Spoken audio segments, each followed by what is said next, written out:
Good morning, student. Welcome again, Sri Rama Bharati online classes. Myself Krishna Kumar. Let's start our previous topic, बच्चे. हम previous class में संधि की हम कर रहे थे अब तक, और संधि में हमने अब तक सवर्ण संधि को पूरा कर लिया. हमने व्यंजन संधि को भी कंप्लीट कर लिया है, और इससे पिछली वीडियो में हम विसर्ग संधि को कर रहे थे. विसर्ग संधि के हमने 3 भेद आपको करवाए थे पिछली क्लास में. तो एक बार उनको थोड़ा सा रिवीजन कर लेते हैं. हमने विसर्ग को चेंज किया था हमने विसर्ग को चेंज किया सलगम वाले स्वर में. हमने विसर्ग को चेंज किया षटकोण वाले स्वर में. हमने अब तक संधि में विसर्ग संधि में ये 3 रूल हमने किए थे कि जब भी पहले शब्द और दूसरे शब्द के बीच में अगर विसर्ग आता है तो हम उस विसर्ग को हटा देंगे और उनकी जगह हम इन 3 वर्णों में बदल देंगे. कौन विसर्ग हट के कौन सा से आएगा, इसके लिए मैंने आपको रूल करवाए थे. आई होप आपको वो याद होंगे. अब हम अपनी क्लास को आगे करते हैं और बचे हुए विसर्ग संधि के रूल हम करते हैं. विसर्ग संधि के बचे कुल 5 नियम हैं और 5 में से हम 3 ऑलरेडी कर चुके हैं. तो देखते हैं वो 2 नियम और. इस संधि में जैसा आप जानते हो कि हमें सिर्फ और सिर्फ विसर्ग को हटाना है. 2 शब्दों के बीच में जो विसर्ग आया हुआ है उसे हमें हटाना है, और उसकी जगह अगर कोई वर्ण आना है तो वो लगाएंगे, उसकी जगह अगर कोई मात्रा आनी है तो उसका प्रयोग हम करेंगे. तो देखते हैं बच्चे विसर्ग संधि में अगला परिवर्तन क्या होने जा रहा है. हम विसर्ग हटाएंगे, विसर्ग को हटाना है हमें. विसर्ग हटा के हम इसकी जगह ओ लगाएंगे. ओ का मतलब क्या होगा, स्वर अपने रूप में नहीं आता, स्वर किस रूप में आता है, अपनी मात्रा के रूप में आता है. तो हम जहां पर 2 शब्दों के बीच में विसर्ग होगा वहां से इसको हम हटा देंगे और इसकी जगह हम किसका प्रयोग करेंगे, ओ की मात्रा का प्रयोग करेंगे. अब हमें ये जानना जरूरी है कि विसर्ग हटाकर हम ओ कब लगाएंगे. तो देखिए बच्चे, हम 2 शब्दों को जोड़ने जा रहे हैं. पहला शब्द दूसरा शब्द, संधि 2 शब्दों का मेल होता है और मेल के साथ क्या होता है, परिवर्तन होता है. मेल के साथ जब तक परिवर्तन नहीं होगा तब तक वो संधि नहीं होगा. उसको हिंदी में संयोग का नाम दिया जाता है. ठीक है. और जब मेल के बाद परिवर्तन हो तो उसी को क्या कहा जाएगा, संधि कहा जाएगा. तो हम 2 शब्दों को मिला रहे हैं. पहले शब्द के लास्ट में आपने देखा विसर्ग है. दूसरे शब्द की शुरुआत हो रही है, किससे हो रही है, किसी भी स्वर से हो रही है. दूसरे शब्द की शुरुआत किसी भी स्वर से हो रही है.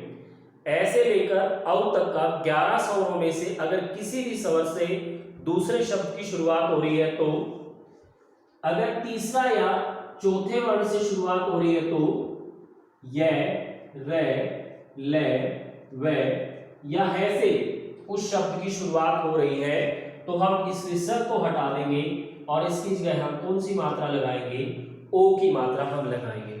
हमने सिर्फ देखना क्या है, पहले शब्द के लास्ट में विसर्ग है, दूसरे शब्द की शुरुआत या तो स्वरों से हो जाए या तीसरे चौथे वर्ण से हो जाए या फिर य से, रे से, ले से, वे या है से, इन 5 वर्णों से अगर हो, तो हम क्या करेंगे, उन 2 शब्दों के बीच में जो विसर्ग है हम उसको हटा देंगे और उसकी जगह हम ओ की मात्रा का क्या करेंगे, प्रयोग करेंगे.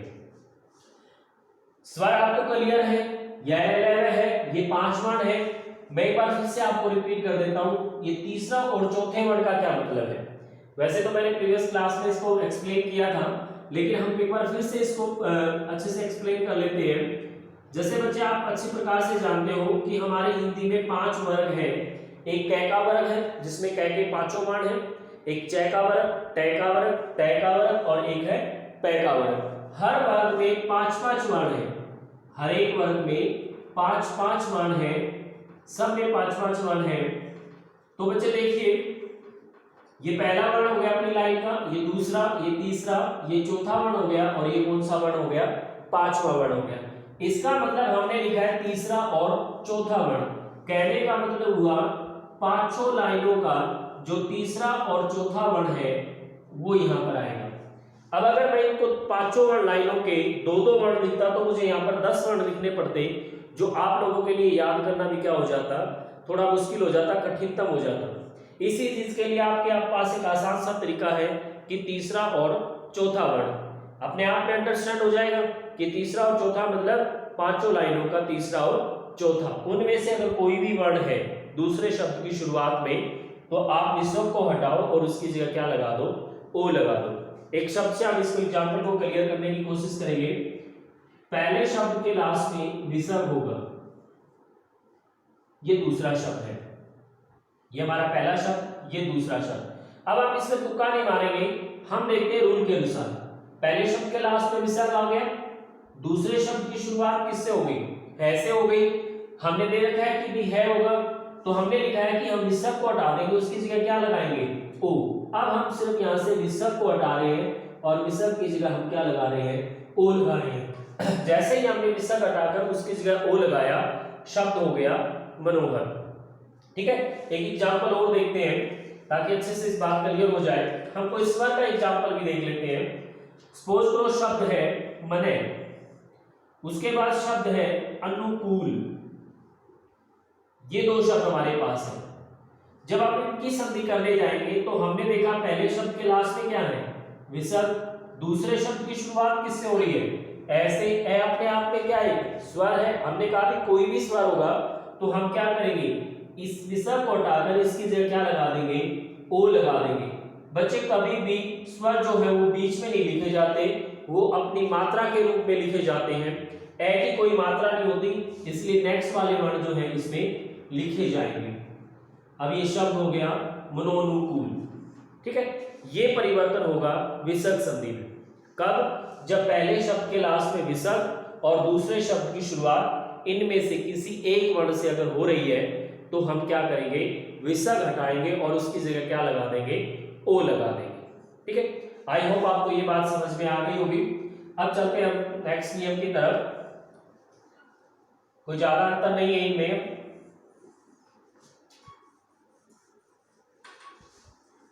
यस, हमें नेक्स्ट नियम में क्या करना है बेटा, आज का हमारा दूसरा नियम, वैसे पांचवा नियम हो गया।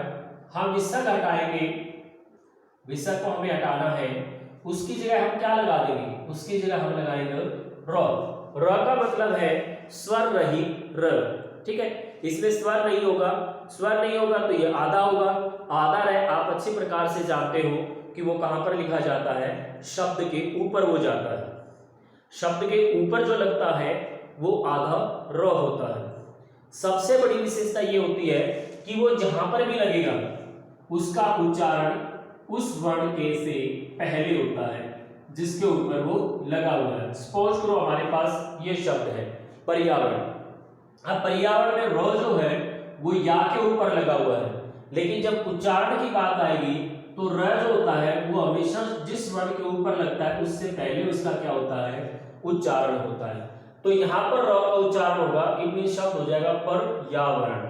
ठीक है, तो इस प्रकार से जिसके ऊपर ये लगेगा उससे पहले इसका क्या होगा, उच्चारण होगा।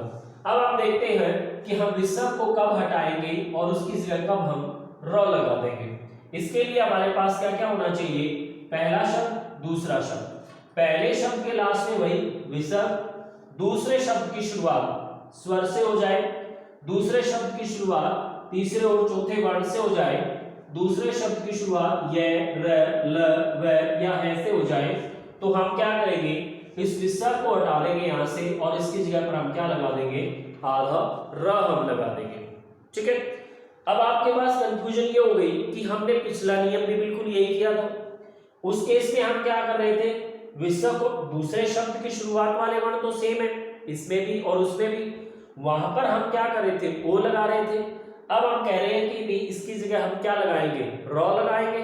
तो हमें कब पता चलेगा कि हम विसर्ग को हटाएं और उसकी जगह आधा र हम लगा दें, इसका हमें कैसे पता चलेगा।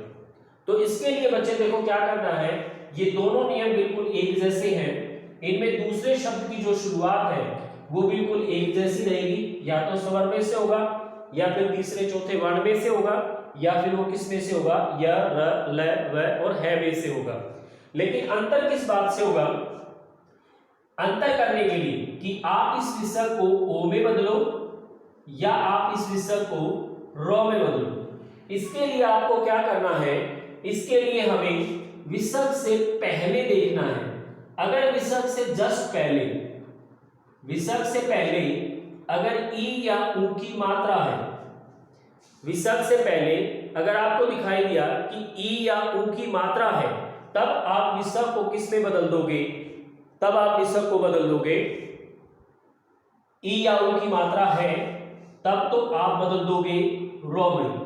और अगर ये दो मात्राएं नहीं है, फिर चाहे पहले शब्द के लास्ट में कुछ भी है, चाहे स्वर है चाहे व्यंजन है, कुछ भी है, तो आप क्या करोगे? उसको ओ में बदल दोगे। आई होप इस बात को आप अंडरस्टैंड कर गए होंगे। विसर्ग से पहले हम देखेंगे, विसर्ग से पहले अगर हमें चार मात्राओं का उच्चारण हमारे सामने हो रहा है, ई या ऊ की मात्राओं का, तब तो हम विसर्ग को बदलेंगे र के अंदर, ठीक है। और अगर ये चार मात्राएं नहीं है, फिर चाहे कोई भी मात्रा है, कोई भी स्वर है, कोई भी व्यंजन है, तो हम विसर्ग को किस में बदल देंगे? ओ में बदल देंगे। ये परिवर्तन हम करने जाएंगे कौन सी संधि में? विसर्ग संधि में। कब? जब हम विसर्ग को किस में बदलेंगे? र में बदलेंगे। अब हम एक बार दोनों के एग्जाम्पल एक साथ देख लेते हैं ताकि हमें थोड़ा सा क्लियर हो जाए। हमारे पास वर्ड है दू प्लस बल, हमारे पास वर्ड है मने प्लस बल। दोनों में अगर देखें, विसर्ग है पहले शब्द के लास्ट में, दूसरे शब्द की शुरुआत किससे हो रही है? बै से हो रही है। अगर आप बै को देखें तो पै फ बै तीसरा वर्ण होता है। यह हमने लिखा है कि तीसरा वर्ण हो या चौथा वर्ण हो, तो हम अब विसर्ग को ओ में भी बदल सकते हैं, अब हम विसर्ग को र में भी बदल सकते हैं। विसर्ग यहाँ पर ओ में भी बदला जा सकता है और विसर्ग यहाँ पे र में भी बदला जा सकता है, लेकिन बदला तो किसी एक में जाएगा। अब वो किस में बदला जाएगा? इसके लिए हम क्या करेंगे? इसके लिए हम देखेंगे कि विसर्ग से पहले आवाज किसकी आ रही है। अगर इस शब्द में मैं देखूं तो विसर्ग से पहले ऊ की आवाज आ रही है, ई या ऊ की मात्रा होगी तो हम किस में बदलेंगे? र में हम बदलेंगे। अगर हम विसर्ग को र में बदलेंगे तो शब्द हो जाएगा दुर्बल, ठीक है। क्योंकि हमें विसर्ग की जगह रह लाना है, इसलिए हमें विसर्ग से नेक्स्ट वाले वर्ण के ऊपर इसको लगाना होगा ताकि उसकी आवाज कहां पर आ जाए? विसर्ग वाली जगह पर आ जाए। और इस शब्द को अगर हम देखेंगे तो विसर्ग से पहले ई और ऊ की मात्रा नहीं है, इसके लास्ट में तो क्या है? अ है। अ है तो ये ओ में बदला जाएगा, ओ में बदला जाएगा तो शब्द क्या हो जाएगा? मनोबल, ठीक है, शब्द हो जाएगा मनोबल।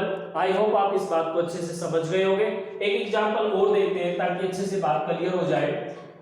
शब्द है हमारे पास आसी, उसके बाद विसर्ग है, फिर शब्द है हमारे पास वार। अब विसर्ग के बाद आ गया वै। ये हमने लिखा हुआ है कि विसर्ग के बाद वै होगा तो हम रे में भी बदल सकते हैं और हम ओ में भी बदल सकते हैं, लेकिन हमने देखा बदला तो किसी एक में ही जाएगा। हमने देखा विसर्ग से पहले किसकी मात्रा है? ई की मात्रा है। ई की मात्रा होगी तो किस में बदलेंगे? ई या ऊ की मात्रा होगी तब हम इसको र में बदलेंगे।